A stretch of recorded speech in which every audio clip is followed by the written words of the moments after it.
Well, hello there. You're watching the press preview. A first look then at what is on the front pages. In the next half hour or so, we'll see what's making the headlines with the political journalist Isabel Oakeshott and the Guardian columnist Zoe Williams. Great to see both of you. Lots to talk about, so let's take a look at the front pages. The Metro starts with news that Jenny McKee, a nurse who tended to Boris Johnson while he was in intensive care with coronavirus, has resigned from the NHS in protest at what she feels is the government's poor treatment of health services for staff. According to the Mirror, Miss McGee's main objection is the proposed 1% pay rise for NHS staff. The Daily Mail reflects confusion over the new traffic light system for foreign travel. Public told to abandon summer trips abroad is the headline in the Daily Telegraph. The Times features the Prime Minister's support for tariff-free trade with Australia. Financial Times leads with investors responding positively to Shell's announcement that it plans to start using greener fuels to reach the goal of the planet having net zero carbon emissions by the year 2050. The Yorkshire Post quotes London Mayor Sadiq Khan insisting he intends the capital to be a partner and not a rival in levelling the north-south socio-economic divide. More papers still to come in. We will take a look at those when we get them. But first, let's get the thoughts so far of Isabel and Zoe. Travel, then, I guess, the focus for some of the newspapers. Zoe, why don't you kick off? The Daily Mail talking about the confusion, with, it seems, travellers still going to amberlist countries, despite the government intention that they do not. I think the problem is that the confusion is accelerating, not even every day, with every hour of the day. So you had some kind of confusion between what Dowden was saying and what Hancock was saying this morning. Dowden was saying amberlist travel is fine. Matt Hancock was saying don't travel unless you have to. Now you've got Lord Bethell saying we really should get used to not going anywhere at all. And probably most people feel, whether they're pro-travel or against it, whether they're really hyper-cautious or not, they do feel that maybe the government should decide these things beforehand and not be playing them out in public, because it's very embarrassing to watch and very difficult to make any sensible judgment over. Is it unclear, Isabel, do you think, or is it we're choosing to interpret it how we want to?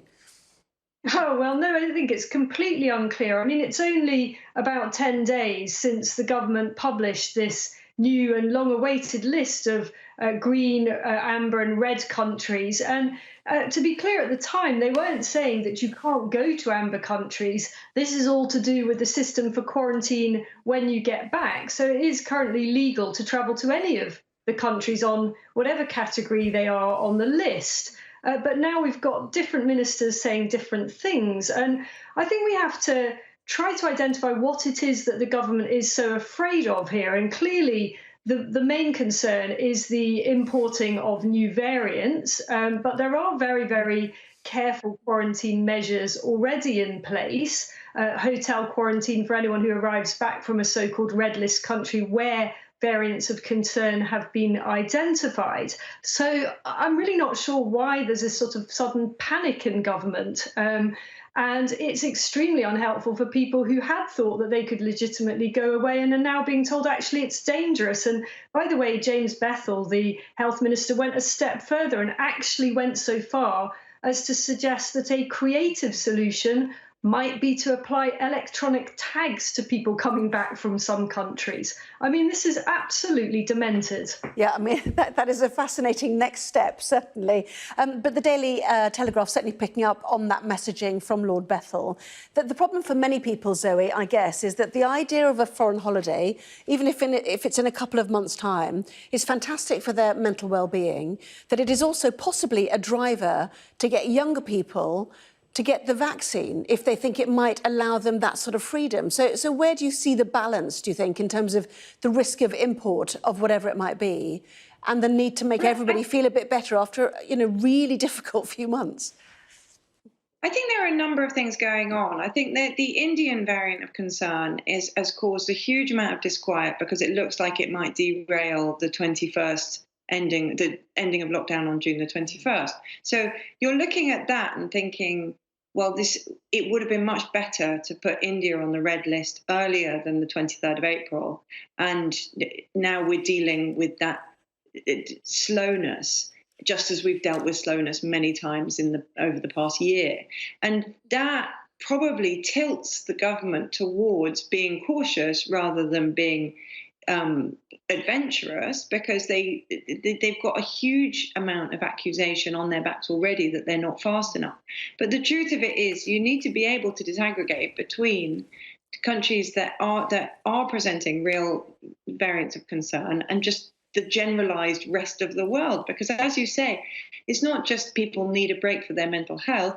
People do need, we are an interconnected country. People need to see their families. They need to see their nearest and dearest. We were never a fortress island, and many, millions of people have loved ones that they need to be able to see. So you can't look at the government's slowness in designating the Indian variant concern and then extrapolate from that caution should be at a maximum across every area. But of course, that's what they do, because they're so aware that accused of incompetence, there's often some grounds for it. Yeah, and certainly the mood music from many is this question of when India went on the red list, Isabel. The fact that direct flights from India are still landing in the UK. And in fact, from the testimony of one passenger we had today, they are mingling, trying to get through border control with people coming from other nations, possibly on the green list. Surely that needs to be tackled before we get to the Dominic Cummings story in the Metro. I mean, the logical conclusion of all this angst about any possible variant that looks different to what we've already got is that we basically shut the borders completely and there is no international travel at all. Now, some countries are doing that. Australia has pretty much gone down that route and shut its borders indefinitely. But that would be an unbelievably drastic decision to take. I mean, the reality is that the coronavirus mutates. That's what viruses do. And there could be a variant of concern from pretty much anywhere at any point. And as to your point with people from red list countries mingling in the airport, I'm not surprised about that. The gates, you can't use the e-gates at Heathrow because documents are being checked and they are woefully undermanned there. So whilst there is a system in theory to segregate red list arrivals, in practice they've all been on the same aeroplanes together anyway. So rather, what's the point? Particularly since everybody who's got on the plane has a negative PCR test anyway. Yeah, I mean, that is one good news part of it, isn't it? So let's go to the Metro then. Dominic Cummings has threatened to release the only copy of a crucial document allegedly detailing how Boris Johnson's lockdown and vaccine decisions led to catastrophe. ... Tell us more, Zoe. Well, I mean, we should say to begin with that Number 10 does deny that any such document exists. So it's hard at the moment to see how they really kind of bottom out which bit is true and which bit isn't. Definitely, Cummings is on a kamikaze mission to carry this fight on for as long as the fight will go. And, he's threatened to come before innumerable committees and release innumerable things. He's basically saying, I know where the bodies are buried. And furthermore, I'm prepared to tell everybody.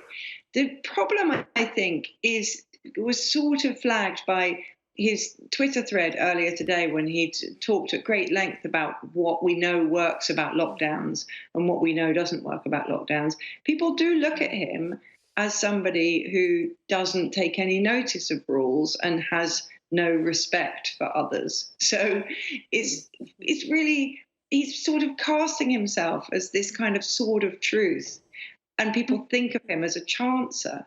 So I wonder whether there isn't some wiggle room in that, even if he does come out with things which are quite stark for the government, and even if people are inclined to believe them and think the less of the government on the basis of them, I think they'll have some wiggle room just in the very low standing that Cummings himself has among both, voters and commentators. Yeah, it is quite stark to say the COVID plan was supposed to be world-class, but turned out to be part disaster, part non-existent. I mean, it's pretty tough language, isn't it? If you reflect on that, Isabel, and in the final minutes of this part of the show, move on to what is across many of the newspapers, which is the nurse that nursed Boris Johnson when he had COVID, has decided to quit. I mean, this is such an obvious political misstep by the government here, and well done to the papers that have kept tabs on those that looked after Boris Johnson. I always thought it was extraordinary that the government offered only a 1% pay rise, not necessarily because nurses should be more deserving than many other categories of people who've worked really hard during the pandemic, but just because politically the optics of it are disastrous. It was always going to backfire. I thought they would have done a U-turn by now, but they've stood firm. I doubt this nurse is going to make much difference, but it's really, really bad look for the government. Yes, and to give them their due, I think this is her speaking to a Channel 4 documentary, but she's off to work in the Caribbean, so she might have gone anyway, because that sounds quite tempting before heading back to New Zealand too, Zoe. Well, I mean, I'm not sure I agree with that. I mean, we're talking about somebody who's obviously quite a committed public servant. Obviously, takes the job very seriously and takes her level of care very seriously. So I don't know if we can say, well, she would have gone to the Caribbean anyway because the weather is better, even though we can certainly say that the weather will be better. The point is, it's vanishingly rare for NHS staff to make a political point like this. It's really, really rare. I mean, you get it from a very few outliers and normally extremely senior ones. You don't get it from people who, think to pick up their career again with the NHS later, or need the references, or have a kind of very strong sense of their public duty, quite separate from the politics of the government. So I think it's a canary in the coal mine moment. She is an important story because she did nurse Boris Johnson personally, but I think she probably is indicative of a huge number of nurses who feel completely undervalued and overworked and overstretched and burnt out. And so even though I agree with Isabel that the optics are terrible, I think the underlying problem that the NHS is going to end up really at breaking point, if only because the people won't work for it anymore, are actually worse in the long run. Zoe, Isabel, we will see you in just a moment. Plenty more still to come, including how to tackle the north-south divide. Mayor of London has some ideas. Talking about that in just a moment. Well, welcome back. You're watching the press preview. With me now, Isabel Oakeshott and Zoe Williams. Welcome back to both of you. Zoe, let's go to the Yorkshire Post, shall we? London's mayor pledges to help heal the north-south rift. How's he planning to do that? I think at the moment it's mainly rhetorical. He's saying we've been pitched against each other as competitors for so long, and it's actually not helping anybody. And London is going through a lot of the same things that northern towns and northern cities are going through, and we don't need to. The idea that I'm a liberal elite and you're a red wall is completely absurd. We're going through exactly the same pressures and the same constraints.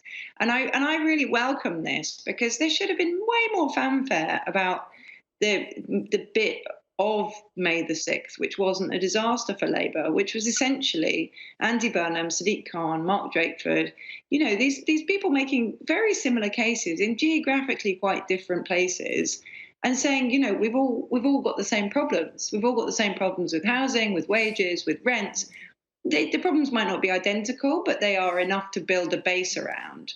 And all the direction of travel over the past 5, even 10 years has been these areas are left behind and these areas are elites and they'll never understand each other. And I think what Sadiq's trying to do is say, actually, we understand each other pretty well.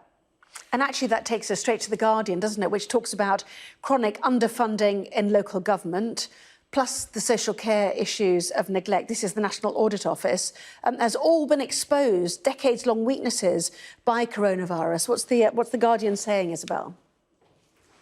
Well, the coronavirus has exposed all sorts of weaknesses, and I think it's bewildering, really, that Sadiq Khan is going on about this. His job is to be mayor of London, not heal north-south divides, and more divisions are going to be exposed if the government goes down the route of local lockdowns, which is what they've been talking about. And Zoe mentioned Andy Burnham, the very, very effective mayor of Manchester. He's already made it clear tonight that the parts of the north will resist very heavily local lockdowns. That would certainly exacerbate north-south divide. So I think there are huge challenges here, absolutely. And the Guardian touches on some of this stuff, but it seems strange indeed for the Mayor of London to be focusing on that right now. Yes, not surprising they're resisting. The Bolton MP, Mark Logan, Conservative, saying today that Bolton had only been out of restrictions for 3.5 weeks in total in the whole time since the start of the pandemic, and that was last July. So it's hard work, isn't it? Zoe, Isabel, we'll look forward to seeing you at 11:30. Thank you. To the weather. Thank you.